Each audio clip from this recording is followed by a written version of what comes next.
किसके कारण से? जामुन के फल के कारण से। एक जो जामुन इतना बड़ा है, एक जामुन का एक फल कितना लंबा चौड़ा है? एक हाथी के बराबर। हाथी कितने टन की होती है? 30 टन की हाथी। एक फल कितना हुआ? एक हाथी बराबर। तो बताए कितना मोटा कितना बलवान पेड़ होगा, उस पेड़ में कितना फल लगे होंगे। जो जब जामुन का फल जब टपकता है, वो पेड़ के छाया जहां तक है, और स्थान क्या कहा जाए? जम्बू द्वीप। वो चारों तरफ जो नदी बहती जामुन का रस, वो क्या कहा जाए? जम्बू द्वीप। से जम्बू द्वीप आर्यावर्ते भारतवर्ष से भारतखंड। इस जम्बू द्वीप के भारतवर्ष में सबसे छोटा भूभाग, सबसे टुकड़ा कौन है? हमारा भारत है। तो क्या कह रहे हैं? न सूर्य न चंद्र न विविध विकल्प तो पदम एकम सच्चिदानंद मूर्ति। सो एक सच्चिदानंद परमात्मा थे। और परमात्मा कैसा था? दिव्यो अमूर्त पुरुष सभाभ्यांतर हज। जैसे मंदिर में बना दिया गया, मंदिर में प्राण प्रतिष्ठा कराने के लिए हम पंडित को बुलाकर लाते हैं कि महाराज जी हमारे घर प्राण प्रतिष्ठा करवा दीजिए। ये सोचिए, जिसको माँ के घर में परमात्मा ने प्राण फूका, प्राण प्रतिष्ठा किया है, क्या वो परमात्मा, वो अक्षरातीत, मतलब उस भगवान की मूर्ति को जाकर पंडित जी मंदिर में स्थापना कर सकेंगे? क्या स्थापना कर सकेंगे? अब वेद कहता है दिव्य मूर्ता पुरुष। परमात्मा का दिव्य मूर्ति, और हमारा शरीर जैसा नहीं परमात्मा है। कैसा शरीर वाला? दिव्य मूर्ता पुरुष। पुरुष कैसा? दिव्य मूर्ति वाला पुरुष है वो। दिव्य अमूर्ता पुरुष सब हयाभ्यंतर, बाहर भीतर एक रंग रहने वाला। कैसा है? एक रंग रहने वाला, कोई बदलता नहीं। जो गिरगिट जैसा रंग बदल जाए वो परमात्मा ब्रह्म नहीं है, वो ब्रह्म परमात्मा है जो मरे पैदा हो। परमात्मा मरता है, परमात्मा जन्मता है, जन्मता है परमात्मा। और जो जन्म जाए, जो परमात्मा, जो मर जाए, परमात्मा है वो। इससे परमात्मा को क्या कहते हैं? अमानो अप्राणो। हमारे जैसे परमात्मा प्राण रहित है, उसके अंदर प्राण नहीं है। जैसे हम सब, हमको परमात्मा प्राण देकर भेजा, इतना श्वास तुम्हारी बंधी हुई, तुम इतना सांस ले सकोगे। परमात्मा किसी के गुलाम नहीं है कि तुम परमात्मा कोई सत्ता, उस पर कोई आर्डर फरमा सके। इसलिए अमानो अप्राणु शुभ्रो अक्षरात परतः पर। अक्षर ब्रह्म से परे अक्षरातीत हो सबका आधार है।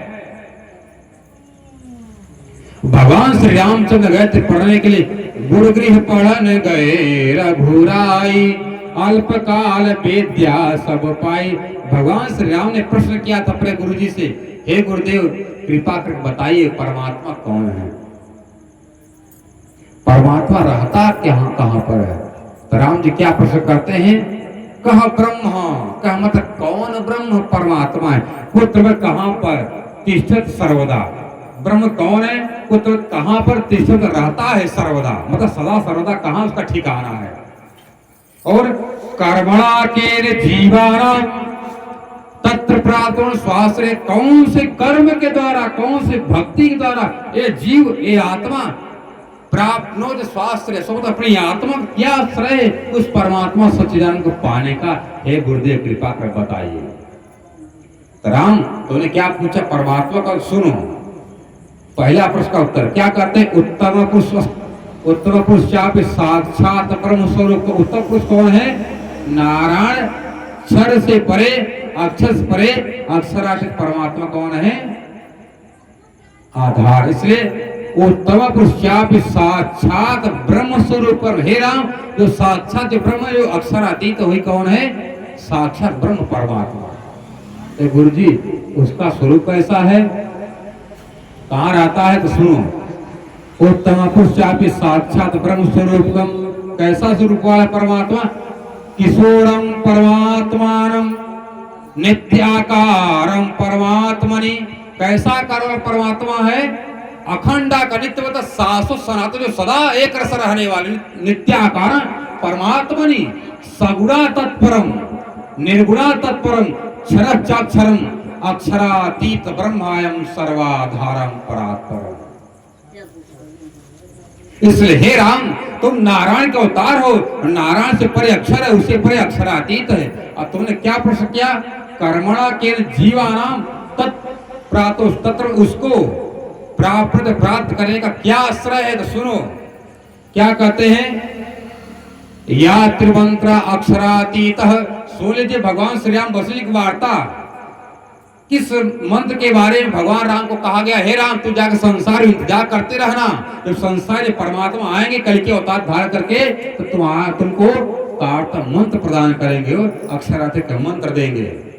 क्या कह रहे हैं? या त्रिमंत्र अक्षरातीत आवेश चोत्तम, वो अक्षरातीत का आवेश बल जो 11 वर्ष बांधे वृंदावन में रहेगा, रास में जाएगा, वही शक्ति कहां पर आएगी? या त्रिमंत्रा अक्षरातीत आवेशोत्तम तस्मात् आगमने प्रागट तो संबलम संबल सरस जामनगर में, वही प्राणनाथ के नाम से, प्राणनाथ के रूप में गुजरात में आए। रही बात भगवान श्री राम जी के 9वें पुरुष का नाम था राजा मारू। क्या नाम था? राजा मारू। और भागवत में कहते हैं 12वें स्कंद में, देवापी शांतनु भ्राता मरुच्वाक वंशज। राजा मरु कौन थे? इक्ष्वाकु राजा, इक्ष्वाकु वंशज थे, भगवान राम के 9वें पूर्वज थे। और देवापी कौन थे? विश्व पितामह के बड़े पिताजी, बड़े पापा। देवापी शांतनु भ्राता, शांतनु मतलब विश्व पितामह के पिता का क्या नाम था? शांतनु। और शांतनु के बड़े भाई का क्या नाम था? देवापी। देवापी कुरूप थे, उनको राजपाट नहीं मिला, इसलिए नाराज होकर के चले गए कहां पर? जंगल में, हिमालय में चले गए। हिमालय में त्रेता युग से राजा मरु तपस्या कर रहे थे, चले गए द्वापर युग से। जब दोनों मिलकर तपस्या करते हैं, भगवान नारायण ने जब प्रसन्न होकर मांगो क्या चाहते हो, तो दोनों ने ही वरदान मांगा, देवापी और मरु। तो प्रभु हमको ही वरदान दीजिए, जब 2800 जब कलयुग में परमात्मा कल के अवतार बुद्ध अवतार धारण करके आएंगे, अरे तो हवा में थोड़ी रहेंगे, कोई तो तन धारण करेंगे, शरीर बनाएंगे ना। मैं चाहता हूं जब आए कोई शरीर धारण करेंगे और किसी शरीर के अंदर बैठेंगे, वो शरीर हमारा हो, हम दोनों का। तो वही देवापी का शरीर था, जीव था, जिसने हजारों लाखों साल तपस्या किया, उस शरीर को तपा डाला। उस शरीर के अंदर परमात्मा अक्षरातीत कृष्ण जी ने अपनी सुंदर बाई नाम की आत्मा को बैठाया। उस आत्मा के अंदर अक्षरातीत कृष्ण जी आकर बैठ करके लीला करते, उनका नाम क्या पड़ा? बुद्धावतार देवचंद्र, जो प्राण संप्रदाय के आज संस्थापक निजानंदाचार्य हैं। क्या है? निजानंद परमात्मा के आनंद को देने वाले आचार्य संपर्क। और प्राण धर्म की संप्रदाय पद्धति भगवान शंकर क्या कहते हैं? ब्रह्मानंद रसाज्ञानम ब्रह्म ज्ञानवताम स्वता पद्धति ब्रह्म सृष्टिना बक्षयाम सुर सुंदरी। हे पार्वती, हमारा कथा जो सुना रहे थे सो जाती हैं, जब पन्ना जी में आए शंकर जी लेट लेकर प्रणाम करते हैं, पूरा शरीर धूल लपेट देते हैं। पार्वती क्या पूछा? आप किसको प्रणाम करते हैं? कोई मंदिर कोई नहीं, कोई भगवान नहीं, कोई मूर्ति नहीं, आप किसको प्रणाम करते हो? क्या कहते हैं? ऐसा समय आएगा। कौन सा समय? 28 में कलयुग चरण प्रथम आदि में 28वां मतलब 28 में 28वां कलयुग के प्रथम आदि चरण है, मतलब प्रथम चरण में कौन आएंगे? ब्रह्ममुनि परमहंस। 28 में कलयुग प्रथम चरण आदि में मनोरथावशेषस्य, जो आत्माएं आएंगे किस लिए? हम दुख का खेल देखना चाहते, हम आग पानी पत्थर की पूजा करना चाहते थे, और मेरी आग पानी पत्थर की पूजा की मनोकामना पूर्ण न होने के कारण से वो आत्माएं रास की बात परम धाम गए, पुनः कलयुग में उन्हीं आ जाएंगे। इसलिए मनोरथावशेषस्य, उनकी मनोकामना पूर्ण नहीं होने के कारण से वो परमहंस लोग, वो गोपियां, वो प्रणामी सुंदर सा पुण्य उठाए।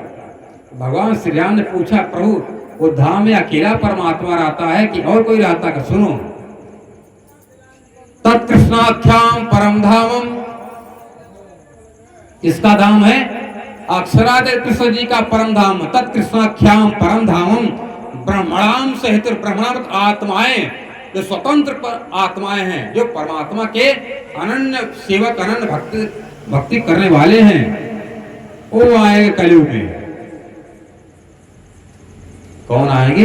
वो परमहंस आएंगे, वो तारतम मंत्र के उपासना करने वाले, तारतम मंत्र को जाप करने वाले, इससे भगवान राम ने पूछा, हे गुरुदेव, वो परमात्मा का कलियुग अवतार कैसे होगा? सुनो, तारतम्यावतारे थी जागार्थ मंडले, तारतम के अवतार होंगे, जागृत ब्रह्मांड के मंडल में आएंगे।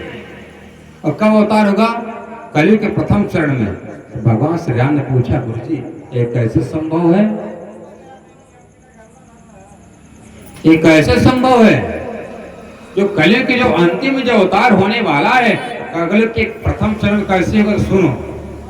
तो भगवान श्री राम जी को वशिष्ठ कहते कि हे राम, जब एक बार ग्रहण लगता है संसार में, एक बार ग्रहण लगने पर 125 वर्ष उम्र खत्म होती है। कितना उम्र खत्म होती है? 125 वर्ष। 125 वर्ष उम्र खत्म होती एक बार ग्रहण लगने पर।